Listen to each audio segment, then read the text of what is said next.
Leggari Nation, you can transform your countertops just like we did in this kitchen and bathroom. We did a white base, silver highlights, and coffee dispersant effects to get this look. We'll show you the entire process. It's simple and the result is beautiful. You can get your kit at www.leggari.com.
All right, so it's base coat time. We got our epoxy mixed up. We prepped the counters. We've already primed them. They're basically ready to go. The primer's sticky. It's not pulling up on my gloves. So we're gonna pour a bead down the middle, all over the counters. And this is our white epoxy.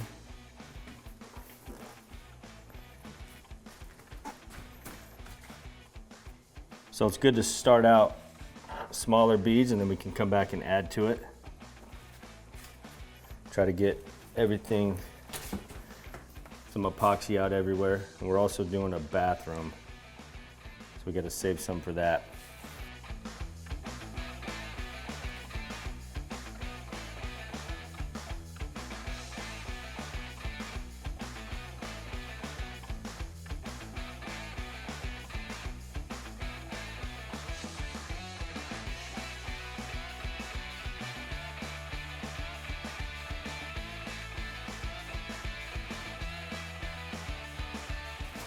All right, so we have just a little bit in there. That's not gonna really flash off on us if we leave it in the bucket.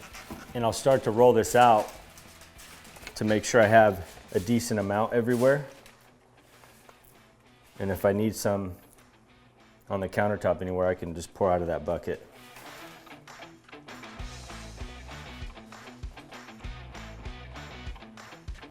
So I'm not worried about getting it perfect right now. I just kind of want to spread it out, get a decent amount on all the counters, and then we can really get to the edges and make sure we have enough everywhere. And I want to get into that bathroom because I have a feeling some of those are getting close to the edge. So we'll run in there real quick. Oh yeah, perfect timing. So if it's starting to run off, we want to make sure we push that back. There's no point in just letting it drip off the counter just yet. And I can already tell it's going to be a little thick in here. So what I can do is go grab that bucket and take some off of here and then take it out to the other counter.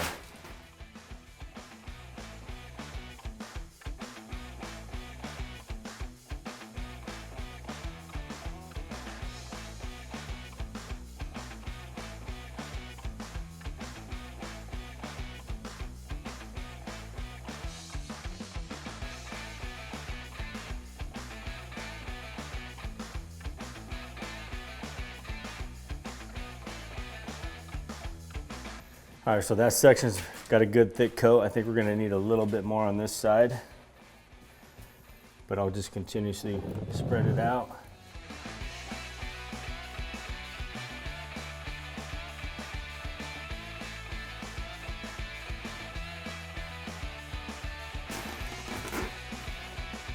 So I know we need some over here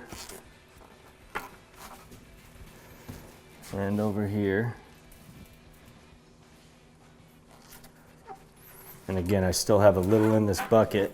Yeah, so now we're getting a nice thick coat everywhere. And I'm not pushing it off the edge yet. I'm trying to just roll out the top.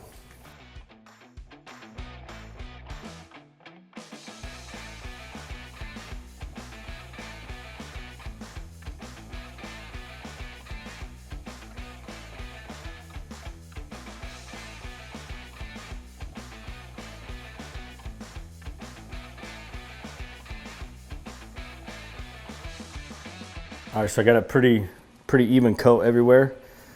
So now we'll start getting to all our edges on the top. And then I'm gonna need to get a little bit back here.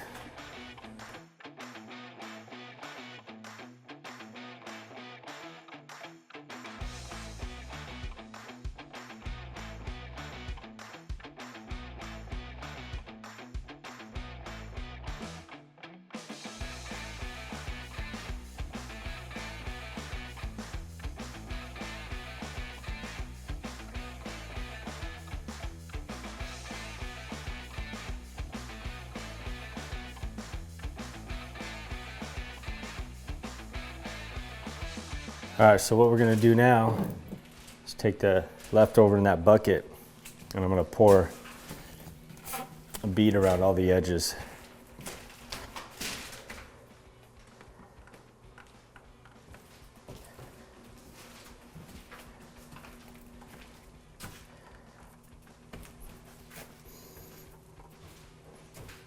And now what we'll do is we'll just start working all the product to the edge.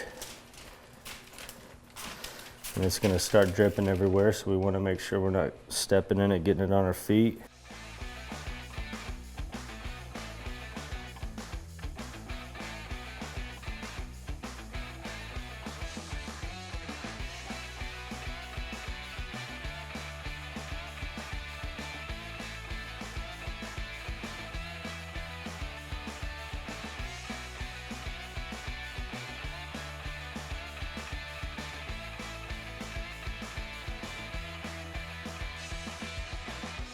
Easiest way to tell if you have it too thick or too thin is to just let your roller glide on the surface. I'm not applying any pressure. It doesn't sound sticky like it's thin. And then if you had like a really thick spot, we'll just kind of make a thick spot here, right? You come rolling through it, it's gonna push the product. You'll be able to see that. So what you wanna do is kind of roll that out, spread it out a little better. But that's what you want, be able to just let it glide on the surface. It's not pushing a big bead of product. It doesn't sound sticky. All right, so top's done. Now we're gonna do our edges. All we're gonna do, roll a couple feet on the edges and then kind of roll on the top again to get epoxy on the roller.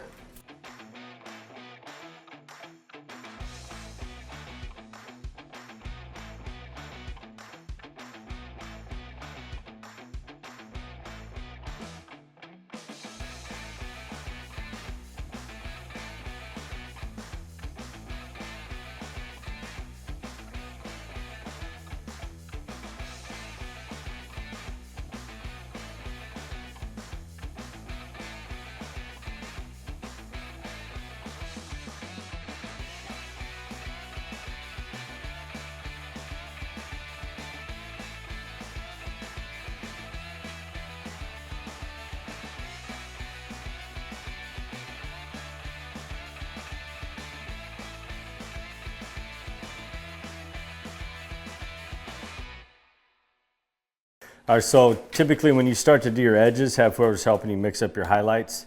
By the time you're done with your edges, they're pretty much ready to go and you can add them right away. You do not want to wait when you're adding your highlights. You want to do it right after you're done with your base coat. And we're going for smaller, skinnier veins, different directions all throughout the counter. And we're doing silver highlights.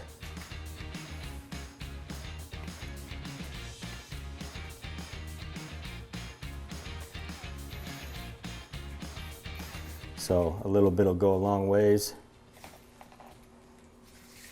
And notice how they're kind of going random directions. I don't have the same one going over and over the same pattern.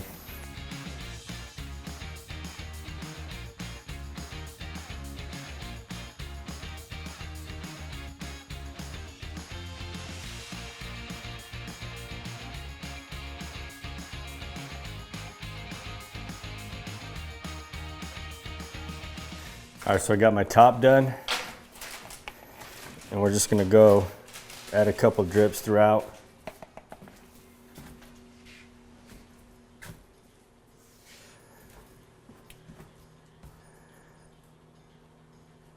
And then the last thing we want to do is we want to add veins so it looks like they're going under your backsplash. So anywhere there's kind of a miss spot, we're just going to add some color.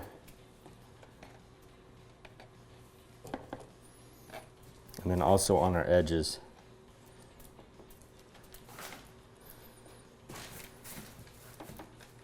So everywhere one of these veins go down the edge, we're going to add a little more there. That way there's product to continuously flow over. And then also in between the veins.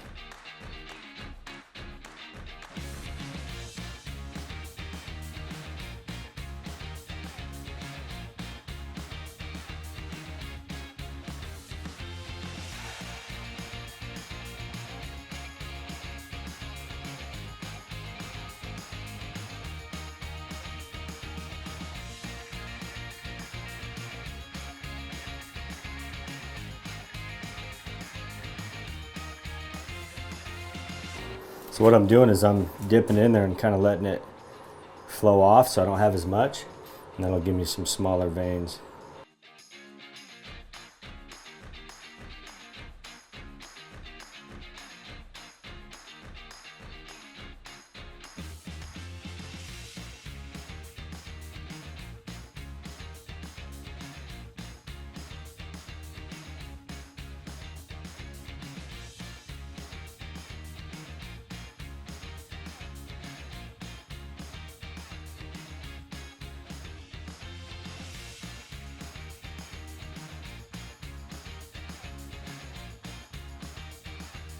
So next step, we're going to take isopropyl alcohol, and we've added our coffee metallic pigment into the isopropyl. So we're going to get some brown color on the counter, and we're just going to shake it up and kind of just spritz it out there randomly.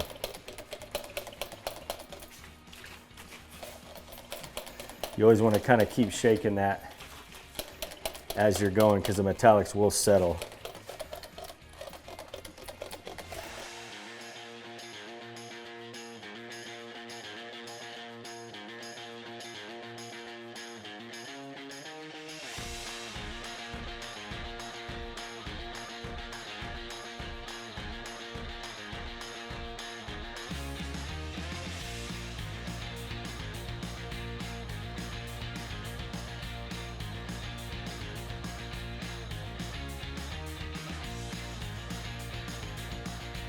All right, so the next step, we're gonna blend it now. And what's gonna happen is it's gonna make a lot of this coffee disappear, and it's also gonna make these veins look more natural. I'm just gonna use a Bondo squeegee, and when I do it, I'm gonna hold it at an angle and just kind of skim across the surface, not necessarily pushing the epoxy out of the way, but just kind of blending that surface in.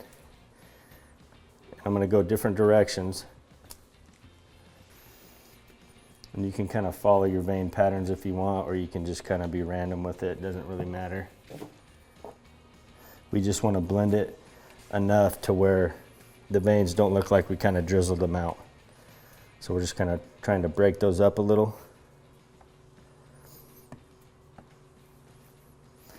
You can see it creates a really cool effect. And then we're also going to come back when we're done and spray liquid diamonds onto it. Now is a good time if you want more coffee, you'd probably want to stop, spray a little more coffee. If you wanted less, you could really blend it in a little more to kind of disappear that coffee. It's totally up to you what look you're going for. So we just got word they want more coffee, so we're gonna spray some more coffee out here.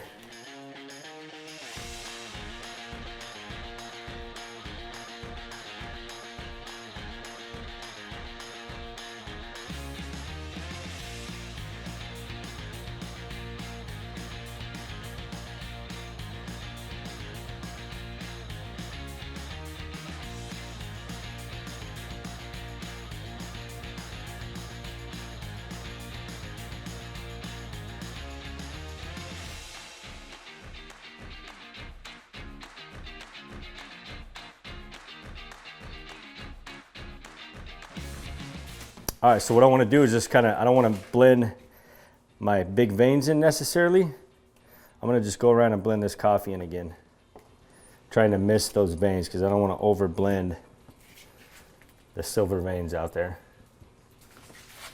But I mean, you can see how easy this is.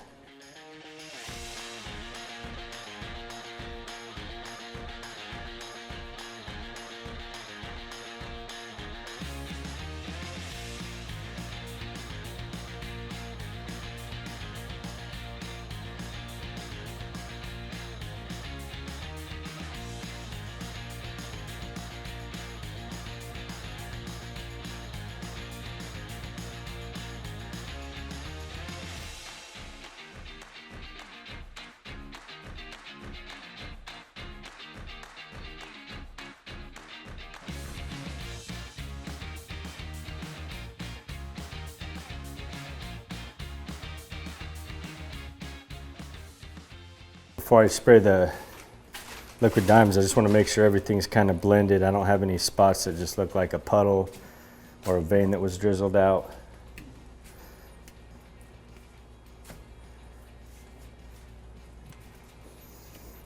And then same thing as color goes. It all looks pretty even as far as the amount of color we have out there. So we're going to take isopropyl again, but we put our liquid diamonds metallic pigment into it. And we're going to just spritz the surface, and it's going to add some sparkle to it. You guys might not be able to pick it up on the camera.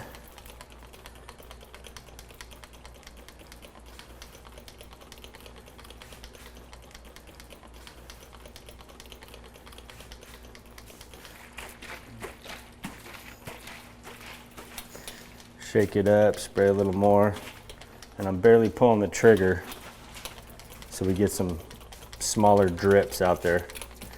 And notice how it creates a bunch of cells and really natural looking granite look where all the coffee was. And even the silver that was spread out.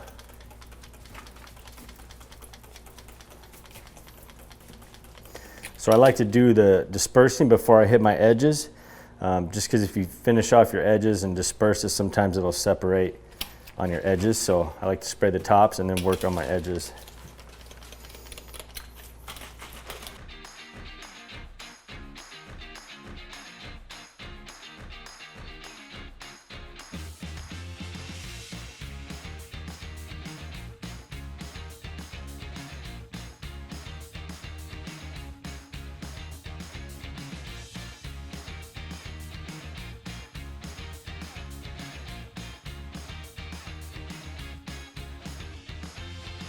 Okay, so edges time, but I wanna tell you about when you're doing dispersing effects, sometimes it'll create some craters in the top.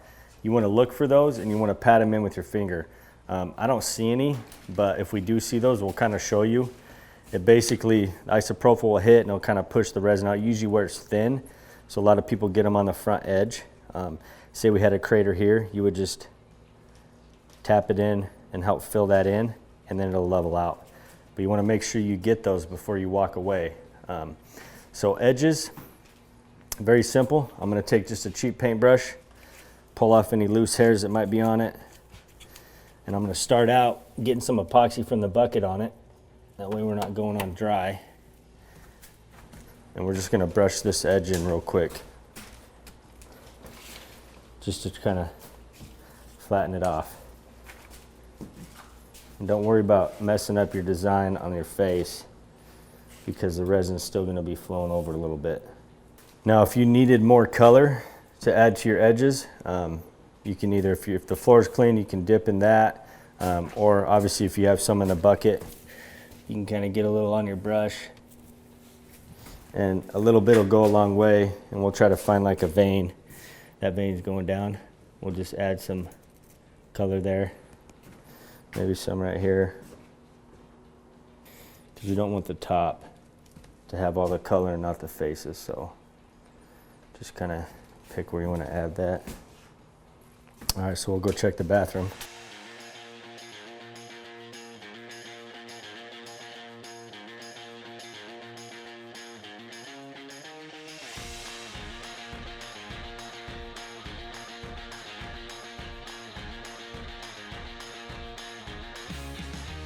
All right, last step, and you'll probably have to re-scrape your drips for the next hour, maybe up to 2 hours depending on the temperature.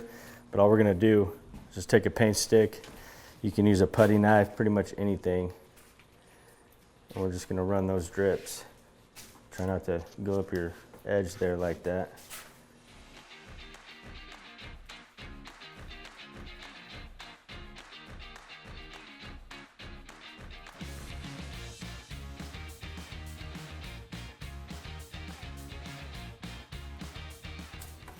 And that's pretty much it. So like I said, you have to re-scrape those drips periodically over the next hour, maybe even longer if you have cold temps. We're gonna matte finish it tomorrow, and we'll show you guys that. All right, so sometimes when you're coating your counters, your edges, it'll build up on the bottom edge. So it's usually like really, really old Formica, but sometimes it just doesn't want to flow off. So you get this build up here. Real simple fix. We've already sanded this. You just lightly sand it with 320 grit. And I'm gonna show you guys how to do that. And then the other thing, you wanna be really careful when you get to your corners. Again, I've sanded this one. You wanna be really careful on your corners, because this is probably the thinnest spot. So over here, I kind of went through in a spot, so we're gonna touch that up. Justin's gonna do that right now. Tape it off.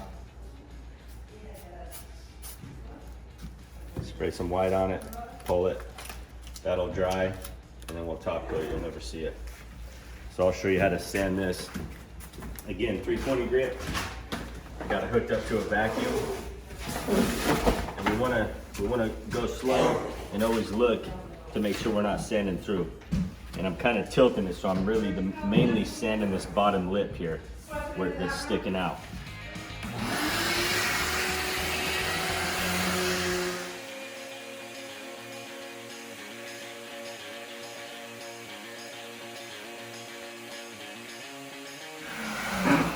So that's how you touch those up, finish those off. Again, you can notice I'm moving real quick and always checking to make sure I'm not sanding too much through. And I'm trying not to sand above it. I'm just trying to sand that bottom edge flat. But you can see that makes it look really, really nice. You gotta make sure when you're doing your top coat that you do it within 24 hours. If you don't, you're gonna have to sand, scuff up the surface with like 220 grit, because we wanna get a good bond. But if you do it within that 24 hours, you can go directly over the epoxy without sanding. So that's what we're gonna do here. We've already got the top coat mixed up. The customer wanted matte, so we're doing our matte urethane on this. And I'm gonna be using a 6-inch roller tray and a 3/8 inch nap roller. and then we've de-shedded it with tape to get all the loose hairs off. So what we're gonna do first is just soak this roller up for a second. Now I know a lot of you guys that watch our videos, you really like that gloss, so just keep in mind we do have gloss options for top coats, but the matte just really popular and a lot of people are wanting it, so we've been doing a lot of this matte urethane. All right, so we're gonna start and just do small sections, roll a little down the middle, and then cross roll that.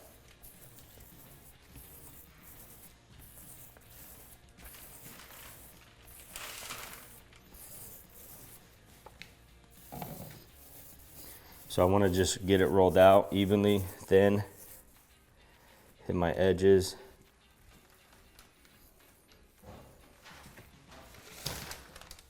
And then they're putting a cabinet here so that you're not even going to see this edge, but we're going to coat that anyways. So once we get it rolled out, now we're going to do our back roll. Just nice and light. Make sure we overlap. And then the last thing we want to do, because I can't even tell where I rolled, so I got to get at different angles to see the light so I can see, make sure everything's coated, everything's been hit, I don't have any thick roller edges, and then I'll move on.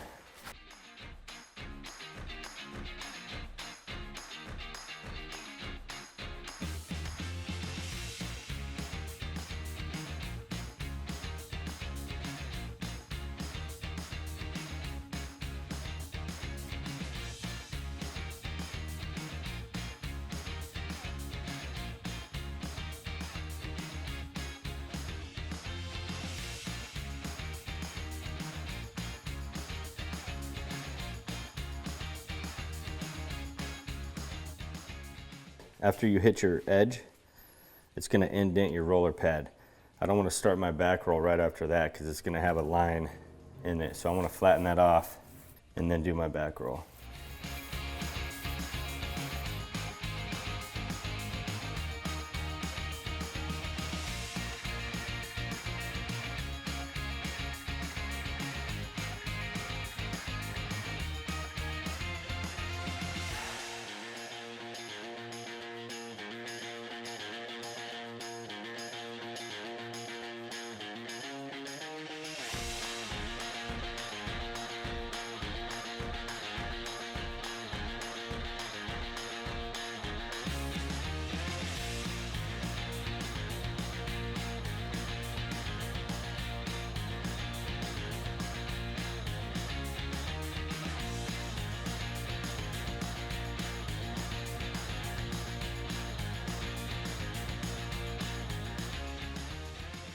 All right, guys, that took us 9 minutes to put our matte urethane on here. If you guys are sanding your countertops to get a matte finish, you gotta order our urethane and try it out. It's gonna save you a lot of time, it's gonna look better, and it's gonna be more durable.